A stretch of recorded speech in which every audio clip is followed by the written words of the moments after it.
planning how you... Z team is omni. We are the only ones who have to travel. Team is omnipresent. Sir, it will look like a same press conference. No, okay, we'll do that. Sir, एक photo, sir, एक photo. Where are we going?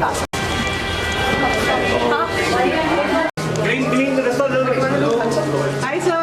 With this, क्या करेंगे? Light वाला नहीं है. चलते रहो. चलो. काफी छात्र आए.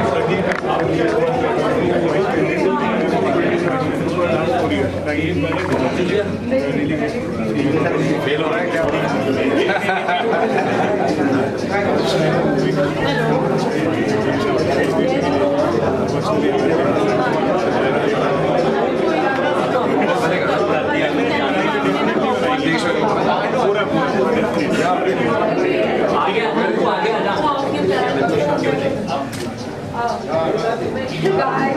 Amit Sarwal.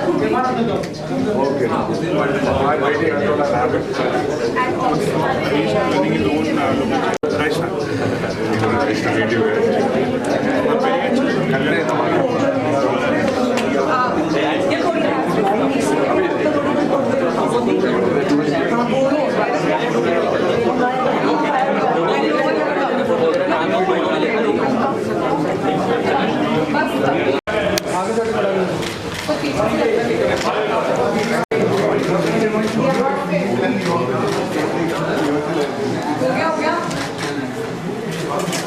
लाइट तो बंद कर दिया फ्लैश इधर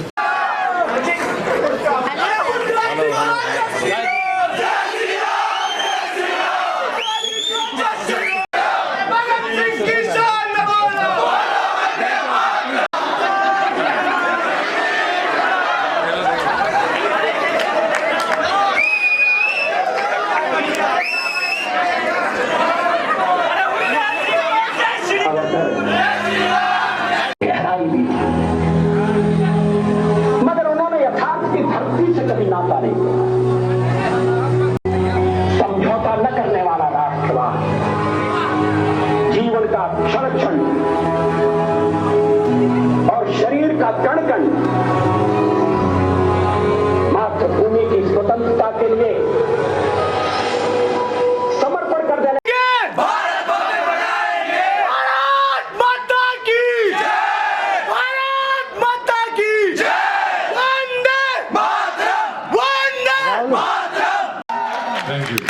मतलब बाकी लोग के लिए पैसे नहीं थे या फिर क्या सीन था? यही इतने लोगों का रोजगार आपने छीना। नहीं, एक्चुअली संदीप सिंह मेरे पास ये मूवी लेके आए थे एज एन एक्टर और धीरे धीरे ऐसा इत्तेफाक होता गया। शायद सावरकर जी की उनकी खुद की आत्मा मुझे बोल रही थी कि और काम कर, इस पे और काम कर, और काम कर। तो 2 साल से मैंने सिर्फ इस फिल्म पे और सावरकर जी की एक छवि और उनके बारे में जो ऊटपटांग बातें लोग बोलते हैं जी, उसको एक सच्चाई के तौर पे पेश करने में मैंने बहुत मेहनत लगाई है। मैं तो अपने शॉट लेने ही भूल जाता था। मैं डायरेक्ट जब कर रहा था तो बाकियों के शॉट लेके चलो लेट्स मूव ऑन, बोलते सर आपका तो शॉट लिया ही नहीं। आई सेड शिट, अभी मेरा भी लेना पड़ेगा। But it was tough, but it was fun. Perfect. पहला सवाल यही है सबके मन में, why सावरकर? सावरकर ही क्यों? मैं सवाल आपसे पूछना चाहूंगा, why not Savarkar? Why not Savarkar? Savarkar ji एक ऐसी शख्सियत है जिनके पता नहीं क्यों इतने सालों बाद, आजादी के इतने सालों बाद मैं एक्टर, डायरेक्टर, राइटर, मुझे ही ये पिक्चर क्यों बनानी पड़ी, किसी ने पहले क्यों नहीं बनाई, ये बहुत बड़ा सवाल है।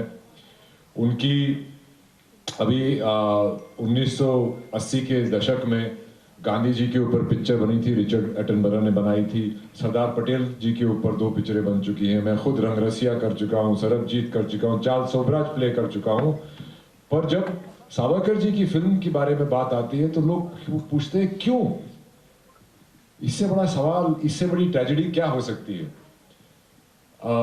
फिल्में एक ऐसे जरिया होती है जिससे लोगों को इन्फ्लुएंस किया जा सकता है, और कुछ शक्तियां थीं आज़ादी से पहले अंग्रेज और आज़ादी के बाद कुछ और शक्तियां थीं जिन्होंने उनकी कहानी, उनका बलिदान, उनका त्याग, उनका कंट्रीब्यूशन बाहर उभर के नहीं आने दिया। पर समय आ गया है सबको बताने का, सबको दिखाने का कि सावरकर जी का इन्फ्लुएंस, उनका कंट्रीब्यूशन, उनका महत्व इस देश के लिए क्या है। इसी से जुड़ा एक सवाल आएगा कि सावरकर क्या थे और क्या नहीं थे। फिल्म करने के दौरान आपको बहुत सारी चीजें जानने को मिली होंगी, जब आप रिसर्च कर रहे होंगे और जब आप उस रोल को जी रहे होंगे, उस किरदार को जी रहे होंगे। तो सावरकर क्या थे और क्या नहीं थे, अगर इसको संक्षेप में बताना रहे तो क्या कहेंगे आप? सावरकर वीर थे, ब्रेव थे। सावरकर जी कावर्ड नहीं थे, कायर नहीं थे। यही मैंने जब मैंने एज ए बतौर एक्टर उनके बारे में स्टडी किया तो साम दाम दंड भेद लगाने वाले एक बहुत ही इंटेलेक्चुअल जायंट थे, जिन्होंने हजारों कविताएं, नाटक, कविताएं उन्होंने जेल में रह के लिखी। वो दीवारों पे कविताएं लिखते थे और उसको याद कर लेते थे और वो वेट करते थे कि कब कोई गलती हो जाए और जेलर आके दीवारों को फिर पेंट से पोत दे ताकि मेरे लिए स्लेट क्लीन हो जाए और मैं और कहानियां दे और कविताएं लिखूं। सागरा प्राण तड़मड़ला। सबसे चैलेंजिंग क्या था फिल्म के दौरान, पूरी जर्नी, शूटिंग के दौरान, रिसर्च के दौरान सबसे चैलेंजिंग कौन सा एक ऐसा मोमेंट था या पार्ट था आपके लिए वीर सावरकर के इस किरदार को निभाते वक्त? सबसे पहले तो जब मैंने सावरकर जी के बारे में पढ़ना शुरू किया तो मैंने ज़्यादातर अंग्रेजी की किताबें निकाली, स्वतंत्रता संग्राम की किताबें निकाली और मैं बहुत अचंभित रहा कि हर एक किताब में सशस्त्र क्रांति को सिर्फ एक पैराग्राफ में लिख के कि ये लोग थे, इन्होंने भी किया पर कुछ हुआ नहीं, वो ऐसे ब्रश्ड अंडर द कारपेट हुआ। मैं खुद भी स्कूल में जब पढ़ता था तो हमने सावरकर जी के बारे में नहीं पढ़ा, हमको नहीं पढ़ाया गया था। हमें काला पानी के बारे में नहीं पढ़ाया गया था। हमें बहुत सारी चीजें थी जो नहीं पढ़ाई गई थी और हमें यही बताया गया था कि कुछ 2-3 लोगों ने ही आजादी ले ली, बाकी तो सब पता नहीं क्या कर रहे थे। तो ये बहुत मुश्किल था। फिर उनके बारे में जब मैं पढ़ने लगा तो मुझे बहुत गुस्सा आया कि ये उनके बारे में हमको क्यों नहीं पढ़ाया गया, क्यों नहीं बताया गया। और मैं अचंभित रह गया कि इतना कुछ उन्होंने किया और इतनी मूवमेंट्स चली थी कि हमें सिर्फ एक ही डोर से बांध दिया कि भारत को आजादी अहिंसा से ही मिली है। अरे भाई, अहिंसा से कुछ नहीं मिलता है।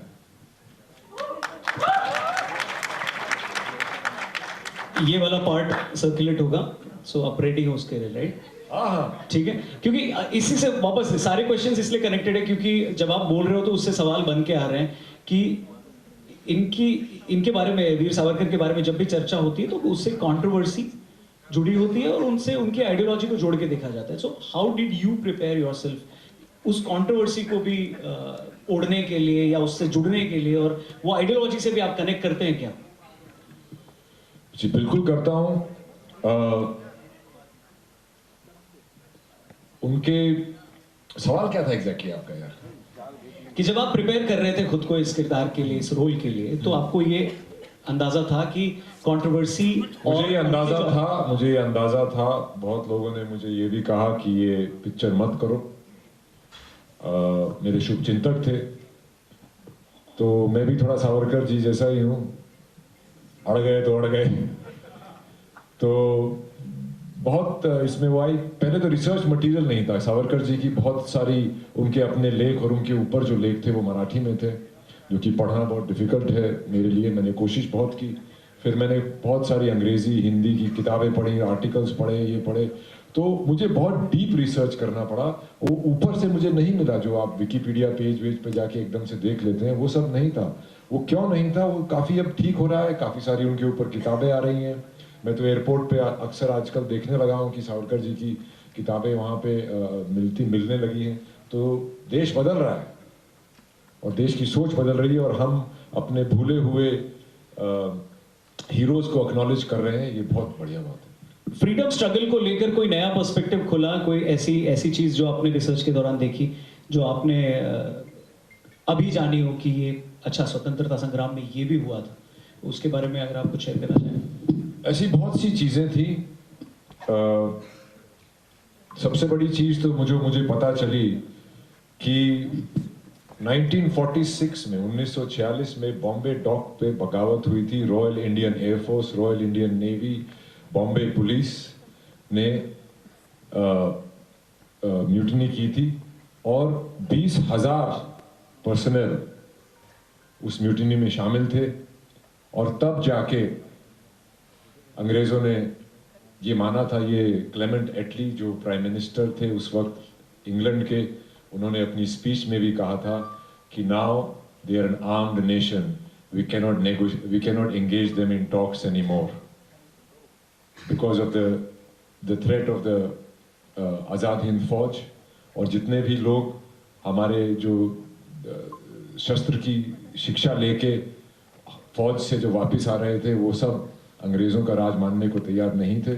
तो अंग्रेज़ों को के कॉफिन में लास्ट नेल 1946 की वो बॉम्बे डॉक म्यूटनी थी, जिसके बारे में मैंने कभी पढ़ा ही नहीं था। किसी ने पढ़ा था क्या? 1946 में बॉम्बे डॉक में बगावत हुई थी, किसी को पता है?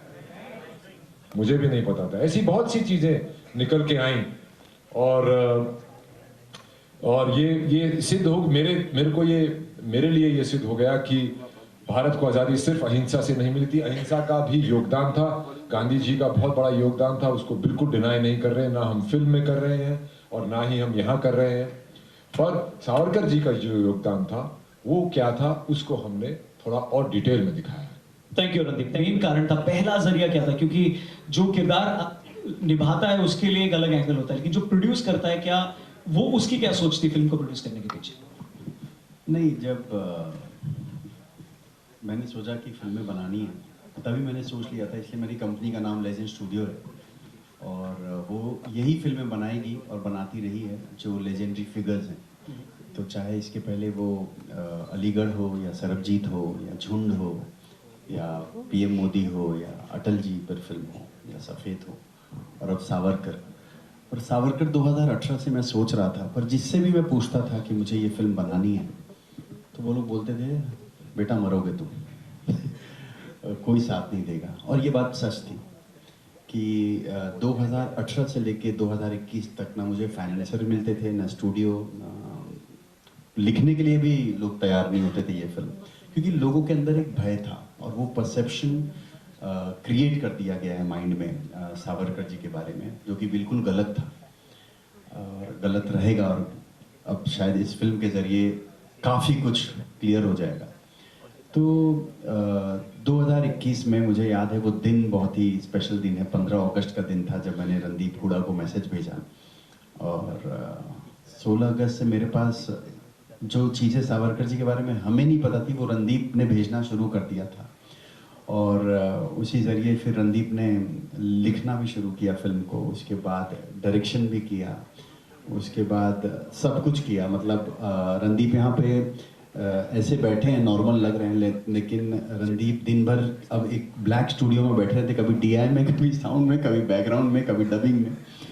बट एक बात मैं आज कहना चाहूँगा कि बॉलीवुड का कोई भी एक्टर ये रोल कभी नहीं करता, हिम्मत ही नहीं होती। तो ये फिल्म बनने का सबसे बड़ा कारण ही रणदीप हुडा है, क्योंकि रणदीप हुडा ने जब हाँ कहा तब हमें पहला पैसा मिलना शुरू हुआ और ये फिल्म बनी। So thank you Randeep, God bless you. Thank you for bringing it to me. Thank you Sandeep, thank you Randeep. Okay, आपसे मैं पूछना चाहूंगा योगेश कि आपके हिसाब से ये फिल्म क्या इम्पैक्ट या क्या मैसेज देगी सोसाइटी को? एक तो ये है कि बहुत सारी चीजें क्लियर होंगी वीर सावरकर के बारे में, उसके अलावा भी कई सारी चीजें होंगी। कोई एक पॉइंट अगर आप शेयर करना चाहें। ये यूथ को इंस्पिरेशन करने का काम करेगी। सबसे बड़ी बात ये है, जब हम छोटे थे हमने देखा था कि दीवारों पे भगत सिंह, चंद्रशेखर आजाद, बहुत बड़े क्रांतिकारियों के फोटो होते थे। बट आज के टाइम में वो चीज़ें कम हो गई हैं और आज के टाइम में जब इस सावरकर जी की मूवी आएगी तो लोग थिएटर में जाएंगे, उनमें लास्ट मूवी जो मैंने देखी थी लेजेंड ऑफ भगत सिंह थी या मणिकर्णिका थी फ्रीडम फाइटर पे, उसके बाद कोई मूवी नहीं है ये। तो ये 20 साल बाद या 7-8 साल बाद कोई फ्रीडम फाइटर पे मूवी आ रही है तो ये बहुत बड़ी बात है और ये एक बड़ा अचीवमेंट है। और मेरा एक पर्सनल कनेक्शन है इस मूवी के साथ। मेरे दादाजी great grandfather was a freedom fighter, तो उन्होंने काफ़ी बार वो जेल में गए हैं ड्यूरिंग द स्ट्रगल, इस फ्रीडम स्ट्रगल के टाइम पे। जब रणदीप भाई ने मेरे को कहा कि भाई हम ऐसे ऐसे कर रहे हैं, तो उन्होंने पूछा कि भाई स्टोरी सुनोगे? मैंने कहा नहीं। बोला क्यों? मैंने कहा अगर मैं सुनूंगा तो भी आप चेंज नहीं करोगे इसे। तो उन्होंने बोला कि ब्लाइंड खेलोगे? मैंने कहा हाँ जी ब्लाइंड खेलेंगे। मुझे आपकी आर्ट पे, आपकी क्राफ्ट पे, आपके पैशन पे और उस चीज़ पे भरोसा है। और मैं नया हूँ इस इंडस्ट्री में, तो मैं रणदीप भाई को गाइड नहीं वो कर सकता है, बल्कि इनका ज़्यादा एक्सपीरियंस है, ज़्यादा तजुर्बा है। तो मेरी बैट रणदीप का perfect, thank you very much. Sandeep और योगेश, ये कॉमन सवाल है, आप भी जवाब दे सकते हैं रणदीप, कि कैसे इमोशनली फिजिकली तो कैसे उन्होंने खुद को प्रिपेयर किया, और इससे पहले भी फिल्मों में हमने इनका पोटेंशियल देखा हुआ है और लोगों ने, है ना, और उसके तो कायल ही लोग, पर इस फिल्म में इमोशनली भी और आइडियोलॉजिकली भी और शारीरिक रूप पे तो ठीक है, मानसिक रूप से भी और अंदर से भी वो फील होना चाहिए। वो कैसे देखा आपने, कैसे किया रणदीप ने खुद को प्रिपेयर? मैंने देखा नहीं, आई थिंक जो रणदीप की बहन जो यहाँ मौजूद है अंजलि जी, हम सब ने महसूस किया है, क्योंकि रणदीप ने खाना बंद कर दिया था, तो उसके बाद सब लोग रणदीप से डरने लगे, क्योंकि खाना पीना बंद था और जो भी सवाल या कुछ भी होता था, तो रणदीप हैड बिकम, एक्चुअली अभी भी वो सावरकर जैसे ही हैं, तो सब लोग थोड़ा सा डर के ही सवाल पूछते थे। इनफैक्ट जो अंकुर बैठा है यहाँ पे, मृणाल बैठे हैं, ये सब एक डर के सवाल पूछते थे, लेकिन जब सवाल पूछते थे तो वो इतना डिटेल में जवाब आता था कि जो इंसान खुद का कैरेक्टर प्ले कर रहा है वो दूसरे के कैरेक्टर्स को भी समझ जाता था, पूरी फिल्म देख लेता था। और एक एक दिन में, trust me on this when I से दिस, इतना मैंने इतनी सारी फिल्में बनाई हैं, पर इतना डेडिकेशन दिख नहीं सकता किसी और एक्टर का, क्योंकि हाँ बाकी लोग मार्केटिंग अच्छी कर देते हैं, रणदीप को ज़्यादा मीडिया से बात करना या मार्केटिंग करना पसंद नहीं है, हमें आज भी कन्विंस करना पड़ता है। पर ये फिल्म के लिए मुझे पता नहीं, मतलब वो बहुत लंबी चौड़ी बात है, पर आई थिंक उनके परिवार वाले भी they have gone through a lot because of his health, and मुझे नहीं लगता कोई और ये कर सकता था, और वो रणदीप ही एक्सप्लेन करे तो बेहतर है कि रणदीप डाइट क्या थे, वो लोग कुछ भी नहीं खाते थे, क्या खाते थे?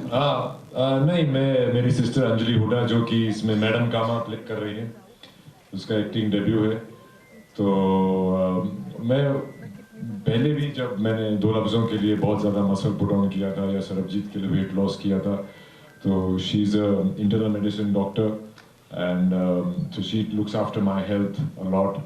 और इसमें मैं बीच में मेरी टांग भी टूट गई थी, तो बीच में वेट गेन दोबारा हो गया था, तो उसको दोबारा लूज़ करना और विद इन डेज उसमें डिफरेंस लाना, वो बहुत अंजलि ने मुझे बहुत हेल्प किया। बट वो एक हिस्सा होता है फिजिकल, जो कि आप एक रूटीन में बंद के आप करने लग जाते हैं, और पर उससे ज़्यादा सावरकर जी को समझना, सावरकर जी की सोच को समझना, उनको पढ़ना, उनके बारे में पढ़ना, उनके आसपास के जो लोगों की कहानियाँ थी वो सुनना, तो उनका जो एसेंस था, उनकी जो थॉट प्रोसेस थी, और वो समझना बहुत बहुत मेरे लिए अनिवार्य था, क्योंकि मैं डायरेक्ट भी कर रहा था, और उनको समझना कॉम्प्लिकेटेड भी है और बहुत सिंपल भी है। तो इट वाज थिंग, बिकॉज जैसे अगर उनकी हिंदुत्व की बात की जाए, तो उन्होंने एक डेफिनेशन दी थी कि हमारी हिंदुस्तान की पॉलिटिकल आइडियोलॉजी होनी चाहिए स्वतंत्रता के अगेंस्ट उस वक्त, जिसका नाम उन्होंने दिया था हिंदुत्व, जिसमें उन्होंने बोला था कि किसी को हिंदुत्व शुरू में इतना समझ में नहीं आया, तो उन्हें समझाना पड़ा कि हिंदू कौन है। तो सिंधु नदी से सिंधु सागर तक, इसमें विशाल देश में जो भी लोग रहते हैं, जो इसको अपनी पितृभूमि मतलब अपने पूर्वजों की ज़मीन मानते हैं, मातृभूमि मतलब यहाँ की संस्कृति, त्योहार, खान पान, वेशभूषा को अपना मानते हैं, वो हिंदू हैं। जो हिंद से प्यार करे वो हिंदू है। तो इसके उस वक्त उन्होंने, क्योंकि उस वक्त एक पैन इस्लामिक इन्वेजन का एक डर था, जिसमें तो सोचते थे कि अगर जिहाद के नाम पे हमला हुआ तो ज़्यादातर अंग्रेज़ी फ़ौज में नॉर्थ वेस्ट फ्रंटियर प्रोविंस में मुस्लिम सोल्जर्स थे, तो उनको ये डाउट हुआ था कि ये देश के लिए लड़ेंगे या धर्म के लिए। तो उन्होंने इसीलिए लास्ट में एक क्लॉज डाला था कि ये उसकी पुण्य भूमि भी होगी। जो इस देश को सब चीज़ों से ऊपर मानता है, धर्म से ऊपर मानता है और इस देश के लिए उसको प्रेम है, वो हिंदू है, चाहे वो किसी भी धर्म, किसी भी जात, किसी भी समाज का हो। Thank you. सो बेसिकली अगर मैं फिजिकल ट्रांसफॉर्मेशन की बात करूं तो वो क्रैक कर लिया आपने, तो अब आप वैसे रोल ही ढूंढते हो जहाँ पे, क्योंकि भाई पता है अपने को तो पता है कैसे करना हो। नहीं, जब मैं रोल एक्सेप्ट करता हूँ तब मुझे नहीं पता होता। जब मैं तस्वीरें वगैरह देखता हूँ और क्या क्या गुजरा, तब मुझे रियलाइज होता है कि क्या करना। क्योंकि प्रोड्यूसर सब क्लियर है कि ऐसी बॉडी पे ही बना लेगा भाई, ये आदमी नहीं खा पी रहा है। नहीं, मेरे को अभी मना किया है और मत करना भाई। ठीक है। Okay guys, floor is open. अगर आपके कोई सवाल है तो प्लीज आप एक एक करके पूछिएगा। Yes sir. रणदीप, मैं राहुल जी नमोकार चैनल से। मेरा आपसे सवाल है कि इसमें आपके ट्रेलर में लास्ट एक लाइन है कि कांग्रेस के किसी भी सदस्य को काला पानी की सजा नहीं हुई जी। और आज के समय में हम देख रहे हैं, चाहे वो इससे पहले अटल जी की मूवी हो, बहुत सच्चाई से फिल्म को बनाया जा रहा है, तो इसमें वर्तमान सरकार का आप कितना सहयोग मानते हैं? देखिए, ये फिल्म तो मैंने लिखी है, डायरेक्ट की है, एक्टिंग की है, प्रोड्यूस भी की है, तो ये तो मैंने अपनी सावरकर जी की श्रद्धा के लिए की है। और ये बात सच है कि कांग्रेस के किसी भी मेंबर को काला पानी की सजा कभी नहीं हुई। वो क्यों नहीं हुई, ये बात हम सबको सोचनी चाहिए। लेकिन अगर आज के समय में मनमोहन सिंह जी होते या कांग्रेस की सरकार होती तो क्या आप ये लाइन बोल पाते फिल्म में? क्यों नहीं बोल पाते? ये इंटॉलरेंस की जो आप इंटॉलरेंस की बात कर रहे हैं कि ये लाइन टॉलरेट नहीं होती अगर कोई और सरकार होती और अभी ये हो जाता। देखिए, इनटॉलरेंस तो कभी से चली आ रही है। सावरकर, एक किस्सा बताता हूँ आपको। सावरकर जी के फैमिली कनेक्शंस थे मंगेशकर फैमिली से। लता जी ने उनके बहुत गाने भी गाए थे, आशा जी ने भी गाए थे। और तो लता जी और उनके सावरकर, लता जी के पिताजी और उनका बहुत याराना था, उनके लिए नाटक लिखते थे। तो उनके बेटे हृदय नाथ Mangeshkar ji all India radio में काम करते थे। तो उन्होंने सावरकर जी की कुछ कविताओं को, जैसे सागरा प्राण तड़मडला, जयस्तुते वगैरह को गानों में कन्वर्ट किया, जिसको लता दी ने गाया। और उन्होंने जब ऑल इंडिया रेडियो में पेश किया तो उन्हें नौकरी से निकाल दिया कि उन्हें उनकी जरूरत कैसे हुई ये करने की। तो अब आप अंदाजा लगा सकते हैं उससे क्या होगा और क्या नहीं होता। और एक और इनटॉलरेंस की अगर बात करें, आप किसी को पता नहीं है कि नारायण राव सावरकर, डॉक्टर नारायण राव सावरकर, जो सावरकर जी के छोटे भाई थे, उनको मॉब लिंचिंग में मार दिया गया था गांधी जी की हत्या होने के बाद। 8000 ब्राह्मण को महाराष्ट्र में मैसेकर कर दिया गया था, जिनमें से वो खुद थे। तो आप किसी और स्वतंत्रता सेनानी के बारे में जानते हैं जिनके भाई के साथ ऐसा हुआ और किसी ने कुछ नहीं बोला? कोई नहीं बोला, ना आप लोगों को बताया गया कि उनके साथ ऐसा हुआ। तो ये तो वक्त की बात होती है। आपने पहले बोला है कि अहिंसा से नहीं, हिंसा से भी मतलब आजादी मिलती है। तो आजादी मिली है, हिंसा का भी उसमें आर्म्ड रेवोल्यूशन। देखिए, हिंसा अपने आप में एक अलग लफ्ज है और किसी आर्म्ड रेवोल्यूशन एक अलग लफ्ज है। किस तरीके की हिंसा जो है कि मतलब इसमें जो करी गई है, जो स्वतंत्रता आंदोलन के दौरान जो थोड़ा डिफाइन आपने? देखिए, सबसे बड़ी उपलब्धि क्या हुई थी कि मैंने भी स्कूल में पढ़ा था कि 1857 म्यूटनी के बारे में, सिपॉय म्यूटनी, जिसको सिपॉय म्यूटनी कहते थे।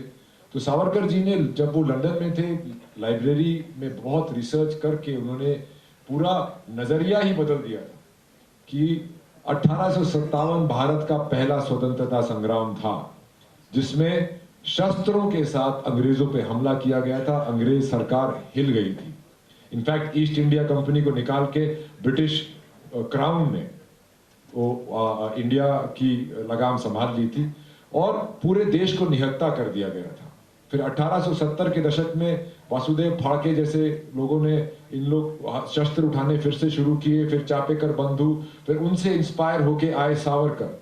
और सावरकर जी ने जब ये किताब लिखी, उस किताब से वो किताब पूरे देश में फैली और उस किताब से आप चंद्रशेखर आजाद, भगत सिंह, खुदीराम बोस, सुभाष चंद्र बोस, सबको एक नई वो मिली कि अगर हम इकट्ठे होकर एक सशस्त्र क्रांति करते हैं तो ये अंग्रेज तो बहुत थोड़े से हैं, इनको तो कभी भी मार के भगा सकते हैं। तो ये उपलब्धि सशस्त्र क्रांति की थी जिसका साथ नहीं दिया गया, क्योंकि हिंदुस्तान में एक अहिंसावादी सोच भी पैदा हुई जिससे कि नेगोशिएशन करते करते बहुत साल गुजर गए। अगर सशस्त्र क्रांति होती तो शायद, अगर उसका साथ दिया जाता तो शायद जल्दी मिल जाता। या एक second, one at a time. जैसे कोर्ट गए होंगे, ये स्टूडेंट लोग तो बहुत जाते हैं। कोर्ट गए तो कोर्ट में क्या बोलते हैं? कोर्ट को कैसे योर ऑनरेबल कोर्ट ऐसी एड्रेस करते हैं ना, your honour, thanking you, your obediently, ऐसे ही यूज करते हैं। और जब हमें स्कूल में एप्लीकेशन लिखना सिखाते हैं तब क्या करते हैं? Yours faithfully, yours obediently. तो ऐसे ही वो जिसको ये मर्सी पिटीशन बोलते हैं, वो उसको याचिका बेल प्ली बोलते हैं, जो कि हर एक जुडिशियल प्रोसेस में अवेलेबल होता है आपको। और उसको वो आपको, अब सावरकर जी को 50 साल की सजा हो गई काला पानी में 7x11 के रूम में। तो ऐसा तो नहीं है कि वो जाके वहां पे 50 साल किसी रिजॉर्ट में रहने वाले हैं। तो वहां पे अगर कोई आदमी होगा तो वो उनका क्या सोचना था कि साम दाम दंड भेद मैं इस्तेमाल करके यहां से निकलूं और देश की स्वतंत्रता संग्राम में हिस्सा लूं फिर से। और दुश्मन को किए हुए वादे निभाए नहीं जाते। हाय रणदीप, दिस इज सौरभ, भारत 24। एक सवाल मेरा ये है, ट्रेलर में हमने भी सावरकर जी का हिंदुत्व को देखा और फिल्म में भी देखेंगे। रणदीप के लिए आज के टाइम में हिंदुत्व क्या है, कैसे देखते हैं आप हिंदुत्व को? मैं हिंदुत्व को ऐसे देखता हूं कि हिंदुत्व एक civilisation, Hindutva is a civilisation, एक संस्कृति है, एक इतिहास है, एक जमीन है जो कि इंडस से, अब तो अखंड भारत नहीं रहा, पर अखंड भारत एक, it is a most uniting ideology. It was then, it is even today. Savarkar ji भी यही कहते थे। हिंदुत्व पैदा इसलिए हुआ था क्योंकि खिलाफत मूवमेंट में, जो कि कैलिफेट मूवमेंट थी, तो गांधी जी ने मुस्लिम लोगों को मिलाने के लिए, अपने कांग्रेस में मिलाने के लिए उन्होंने खिलाफत का साथ दिया था। बिकॉज बहुत सारे ऐसे मुस्लिम पर्सनैलिटीज थी जो कि सोचती थी कि जब अंग्रेज आए थे तो ये मुगल राज था, जाएंगे तो फिर से ये सल्तनत ही रहनी चाहिए। उनको डेमोक्रेसी में इंटरेस्ट नहीं था बिकॉज वो माइनॉरिटी में थे। तो उनको जब स्पेशल इलेक्टोरेट दी गई, ज्यादा उनको सीट्स दी गई, तब उसके रिटेलिएशन में सावरकर जी ने ये हिंदुत्व लिखा था। और उनका यही कहना था कि इस देश में चाहे आप किसी भी धर्म, जात, जाति के हो, आप सबके सेम राइट्स होने चाहिए, किसी को स्पेशल राइट्स नहीं मिलने चाहिए। और आज भी हिंदुत्व वही है। Randeep, Simi Dhawan. Ma'am, just a second, one question from this side. Yes.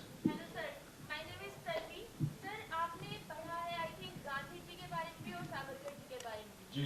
तो उन दोनों के राष्ट्रवाद में ऐसा क्या डिफरेंस था जो उन्हें अलग रास्ते पर लेके जाता था और गांधी जी को अलग रास्ते पर लेके जाता था? Thank you.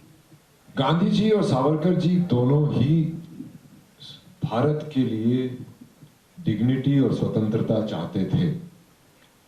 दोनों ही अखंड भारत चाहते थे। दोनों के केवल नजरिए, उस अप्रोच अलग थी। गांधी जी अहिंसा में विश्वास रखते थे और सावरकर जी हिंसा से स्वतंत्रता लेने में विश्वास रखते थे। ये सबसे बड़े दो डिफरेंसेस थे। सावरकर जी मेरे ख्याल से ज्यादा प्रोग्रेसिव थे। सावरकर जी ने एक्चुअली पहला पतित पावन मंदिर, जो कि गांधी जी का गाना है, पूरा पहला मंदिर और बहुत सारे ऐसे मंदिर सावरकर जी ने ही बनाए थे। सावरकर जी हिंदू सोसाइटी को जात पात में बांटने के पक्ष में नहीं थे, पर गांधी जी वर्ण व्यवस्था को सही मानते थे कि हमारी संस्कृति का हिस्सा, इसके साथ छेड़छाड़ नहीं करनी चाहिए। सावरकर जी अंतरजातीय विवाह में विश्वास रखते थे। सावरकर जी सामूहिक खाने में विश्वास रखते थे। सावरकर जी छुआछूत से बहुत हेट करते थे। गांधी जी उसको एक्सेप्ट करते थे। अभी कौन सही था कौन गलत, ये तो वक्त बताएगा और बता भी रहा है। ऐसे ही काफी सारे उनमें डिफरेंसेस। सावरकर जी बहुत साइंटिफिक आदमी थे। ये जो आप पिक्चरों में देखते हो, ये निर्देशक, निर्माता, ये सब सावरकर जी ने दिए थे। ये सब सावरकर जी की देन है फिल्मों में। गांधी जी फिल्मों को हेट करते थे। सावरकर जी को लगा अगर ये मीडियम मेरे पास उस वक्त होता तो मैं क्रांति की आग लगा देता, क्योंकि हम आज लगा रहे हैं सावरकर जी की ही फिल्म से। मगर रणदीप, पहले तो आप सबको बहुत बहुत बधाई, शुभकामनाएं। Thank you. जबरदस्त ट्रेलर है। एक सवाल जरूर उठेगा कि ये फिल्म इसी साल में क्यों, 2024 में क्यों? जैसे आपने पहले कहा सावरकर क्यों नहीं, मगर ये सवाल उठेगा कि 2024 में क्यों, वो भी लोकसभा से जस्ट। ओके। तो to the people who are saying it's propaganda film, I want to say it's anti-propaganda film, क्योंकि जो प्रोपेगेंडा कुछ पक्षों ने चला रखा है इतने सालों से सावरकर जी के अगेंस्ट, उस प्रोपेगेंडा को हम इस पिक्चर से तोड़ेंगे। और ये पिक्चर पिछले 15 अगस्त को रिलीज होने वाली थी, फिर ये 26 जनवरी को रिलीज होने वाली थी। इत्तफाकन ऐसा हुआ, जैसा कि फिल्मों में अक्सर होता है, चीजें आपके कंट्रोल के बाहर होती हैं, तो ये 22 मार्च को आ रही है। और शायद जो होता है अच्छा होता है। रणदीप, हम एक्सपेक्ट कर सकते हैं जैसे आपने वीर सावरकर जी की लाइफ, इतना चिल्लाने की जरूरत नहीं है डार्लिंग, माइक है तुम्हारे पास, या तो माइक हटा दो, ऐसे बोलिए। ये एक्साइटमेंट में जोश आप में नहीं है, हम सब में भी है, दर्शकों में भी होना चाहिए। भारत माता की। मैं एक्सपेक्ट कर सकती हूँ कि आने वाले समय में जैसे सुभाष चंद्र बोस जी की लाइफ को एक कहते हैं कि एक मिस्ट्री रह गई, उनकी डेथ लाइफ, इसके बारे में भी आप तो कोई नेक्स्ट प्रोजेक्ट लेकर आएंगे? देखिए आगे क्या होगा जिंदगी में, ना मुझे पता है ना तुम्हें डालें। ये क्वेश्चन आई थिंक संदीप को पूछना एक दिन में चल रहा है। लेजेंड स्टूडियोज को पूछना चाहिए। जवाब देने का वक्त है, लोकसभा के चुनाव भी हैं, तो क्या आप चुनाव लड़ने के लिए कुछ सोच रहे हैं या कुछ ऐसा? बढ़िया सवाल, इसे ध्यान से रिकॉर्ड करिए प्लीज। ऐसा कुछ नहीं है भाई। हाँ, पिक्चर के बारे में सवाल पूछिए। हाँ, Randeep over here, Simi Dhawan. Hi, Simi. You got physical transformation, I'm sure mental, emotional transformation as well to get into the skin of the character. So for this character or any other character, how do you come out of that? Well, the best way to come out of it is to start another one. It takes a long time to kind of filter in and filter out. That's why my projects are spaced out, and my family keeps telling me that you should do more movies so you make more money. But I think I would rather do each movie well that it lasts beyond my lifetime. Sir last question, एक सवाल sir, सामने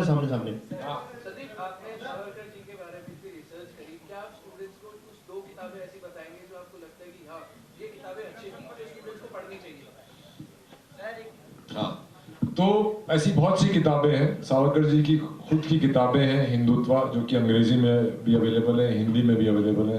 हिंदुत्व है, 7 epochs of life है, उनकी बहुत अच्छी किताब है।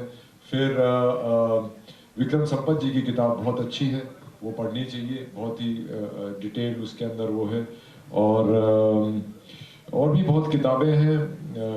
आज भी मेरे को एक किताब मैं लेके आया था, Hindutva of Savarkar, which is very relevant. आप सबको ये किताबें पढ़नी चाहिए, और इसी किताबें ही नहीं, आपको स्टूडेंट्स के लिए मैं कहूँगा कि और भी जो ओपिनियंस, आर्टिकल्स और ये सब चीज़ें जो अवेलेबल हैं नेट पे, वो देखनी चाहिए, और हमेशा दो पक्ष की बात पढ़नी चाहिए, तब आपको सच्चाई समझ में आएगी। रणदीप सामने thank you very much everyone. I think और एक चीज, अगर किताब पढ़ने का टाइम ना मिले ना तो 22 मार्च को थिएटर में ये फिल्म देखना ना, तो सब कुछ पता चल जाए। वेरी गुड सर फिल्म की सिनेमेटोग्राफी सामने हाँ जी फिल्म की सिनेमेटोग्राफी मुझे बहुत पसंद आई, फिल्म का डायरेक्शन बहुत जबरदस्त लगा। तो मैं जानना चाहता हूँ कि फिल्म की लोकेशन कौन सी चूज की गई है, और उस जमाने को आपने दिखाया है बहुत बाखूबी, अच्छा लग रहा है। तो कौन कौन सी लोकेशन पे आपने इस मूवी की शूटिंग? मैंने मोस्टली शूटिंग महाराष्ट्र में ही की है, और अंडमान एंड निकोबार आइलैंड्स में, पोर्ट ब्लेयर में, जहाँ पे काला पानी में की है। मुझे बिकॉज ये सावरकर जी की पिक्चर थी, मैं लकी था, अदरवाइज वो वहाँ पे शूट अलाउ नहीं करते हैं।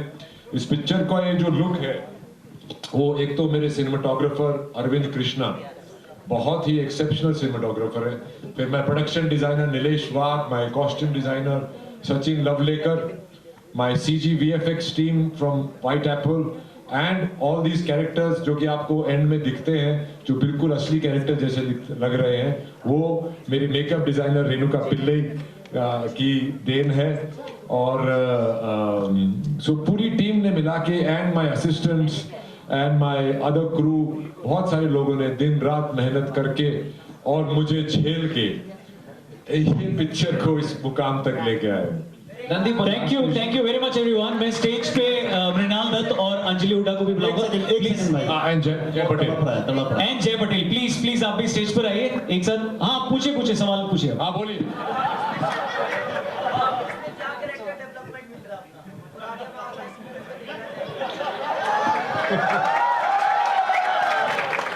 जिस्म तो एक ही है, कई बार मरोड़ तड़ोड़ लिया, पता नहीं कितने दिन चलेगा भाई, पर शायद मैं वो वाली पिक्चर ना करूं।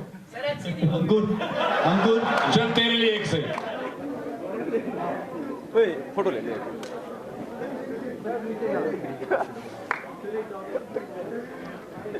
किस पे ले रहा है? यूपी का नंबर बात करवा रहा है।